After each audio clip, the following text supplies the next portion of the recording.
la siguiente pregunta es, ¿cuáles creen que son los retos para los matrimonios cristianos hoy día?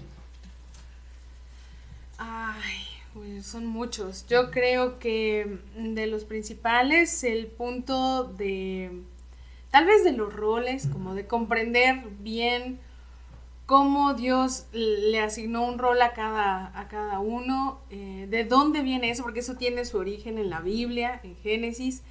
Um, el sujetarse a eso, ¿no? El apegarse a ese diseño, a llevarlo a cabo con obediencia. También creo que es complicado este asunto de la sujeción, es un temota enorme.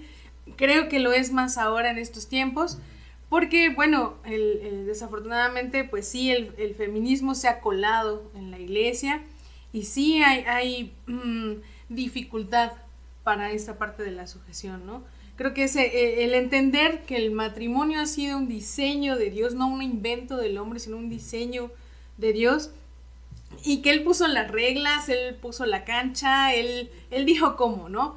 Pero creo que no estamos dispuestos a jugarlo según sus reglas. O sea, queremos poner las nuestras, ¿no?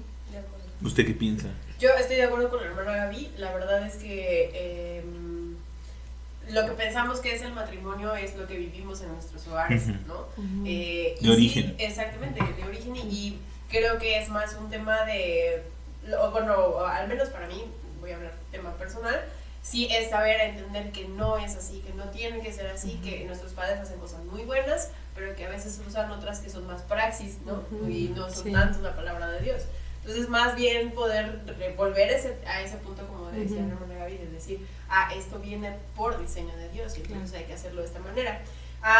Y como mujer también puedo ver el reto que implica el poder hablar con honestidad acerca de cuál es mi rol, de cuál es la manera bíblica en la que me tengo que sujetar y cuál es la manera en la que yo tengo que hacer que mi esposo sea un buen sacerdote, ¿no? O que él pueda crecer como sacerdote de su hogar. Porque la verdad es que es muy complicado poder separar la ideología del mundo con la Biblia. Y a veces hasta queremos como disfrazarlo, ¿no? Decir, no, pero es que la Biblia habla y dice esto, y lo estamos en realidad torciendo para nosotros. Creo que eso es como de las cosas principales, como poder decir, pues si es un diseño de Dios, se tiene que hacer a la manera de Dios. Sacar como la mundanalidad o la banalidad de cómo se hace y eliminar el tema familiar, como decir, si así lo hacían así, pero a lo mejor no es bíblico, lo tenemos que hacer de esta manera, ¿no? Como que sacarnos los consejos y la manera de actuar y todo eso de nuestras familias y de nuestros padres, y hacerlo de la manera bíblica. Digo, no todo siempre está mal, ¿no? Pero claro. volver a la palabra, ese creo que sería el tema.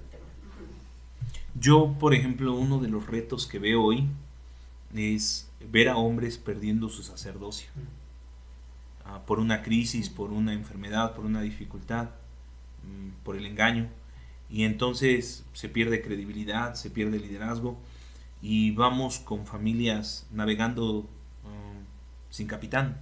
Decimos que capitán es Cristo, pero en realidad dice la Biblia que el varón es cabeza de la mujer, lo dice Corintios. Y entonces familias sin guía, hombres que están perdiendo su credibilidad, hombres que también, hay que aceptarlo, están en un mar de confusión. Lo más importante es llegar cansadísimo a la casa porque entonces estoy cumpliendo, tener dinero, pero olvidarnos del crecimiento espiritual de los nuestros, lo cual es es la empresa más valiosa que Dios nos dio. Si hablemos de pastorado, cada padre es un pastor de su casa, y así como a mí como pastor de Cristo, la única esperanza, el Señor me va a pedir cuentas, Dios le pedirá cuentas a cada cabeza de hogar, a cada papá, ¿no?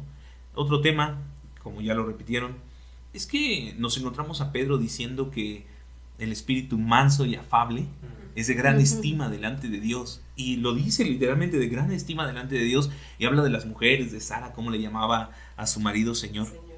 Y cuando lo traes dices, pero ¿a qué se refiere? ¿Dejarme vejar? ¿Maltratarme?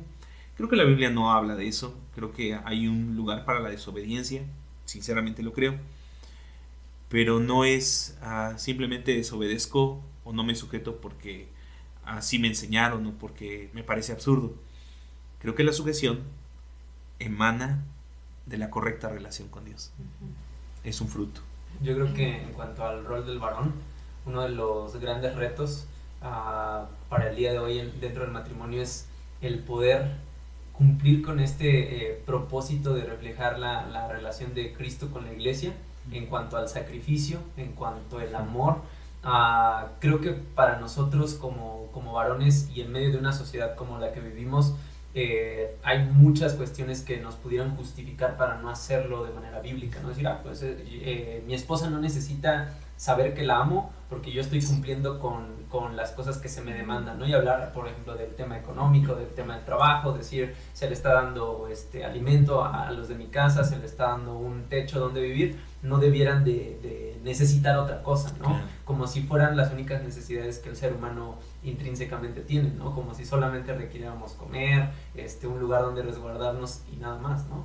Y entonces, eso creo que cuando nos evaluamos a través de la palabra del Señor y a través de la vida, el sacrificio de Cristo, nos deja diametralmente alejados, ¿no? No somos un buen ejemplo para poder reflejar ese amor de Cristo. Entonces yo creo que ese es uno de los retos importantes para los matrimonios en el día de hoy, para los varones en nuestros días, el poder amar a nuestras esposas como Cristo amó a su iglesia, al punto de entregarse por ella, ¿no? Y pensando aún de manera práctica, ¿qué tan dispuestos realmente estamos a sacrificarnos totalmente por nuestra esposa? No para quedar como los héroes de la película, ¿no? Sino para reflejar lo que Cristo es, ¿no? Entonces creo que esa es una de las cuestiones difíciles para el varón hoy día, porque como decía, en medio de un contexto como el que vivimos, pues basados en un pensamiento machista, decir, pues no necesita nada más, ¿no? Yo ya estoy cumpliendo con lo que se me demanda según el mundo y no debería de requerir nada más. Un amor, por ejemplo, que es como el que Cristo tuvo con nosotros, no es un amor brusco, eso no es amor, ¿no? Es un amor delicado, cuidadoso, paciente, y eso creo que es algo que puedo decir de manera personal, pero también que yo he visto a nuestro alrededor, es uno de los temas complicados dentro de los matrimonios, hombres que de verdad buscan tener el carácter de Cristo y buscan amar como Cristo amó a su iglesia. Y yo podría agregar otro reto. Creo que uno de los retos como matrimonios que hemos tenido también es encontrar una comunidad de matrimonios en donde podamos hablar de estos temas, ¿no? O sea, como poder sentarme con una persona a decir, estoy pasando esto, estamos viviendo esto, ¿no? Necesito un consejo. O a veces ni siquiera como que sentarnos, sino verlos, ¿no? O sea, tan solo decir, ¿y cómo aprendo la sujeción, no? O sea, bueno, a lo mejor puedo encontrar material, ¿no? Apuntar paso 1, paso 2, paso 3, ¿no? Pero creo que es más fácil ver a una mujer que se sujeta a su marido. La verdad encarnada. Exactamente, ¿no? Que realmente lo están viviendo, que realmente están viviendo de esa manera. Claro. Y además de aprenderlo así es mucho más fácil, claro, ¿no? Sí, que seguir el paso 1, paso 2, paso 3, ¿no? Ver cómo se sujetan, ver cómo hablan con sus maridos, cómo realmente están viviendo el evangelio y en todo este tema de piedad. Encontrar una comunidad así creo que es un reto. Porque yo misma puedo decir, a lo mejor yo ni siquiera he sido esa comunidad, ¿no? A lo mejor yo tampoco he sido esa persona a la que matrimonios a lo mejor un poco más jóvenes o personas que apenas quieren ir rumbo al matrimonio, pues puedan ver eso en mí, ¿no? Entonces es como una responsabilidad compartida. Creo que no la he encontrado y creo que ha sido también porque yo tampoco la he hecho, ¿no? Me gustaría aclarar algo acerca de lo que usted dijo. No es que lo hayamos alcanzado ya.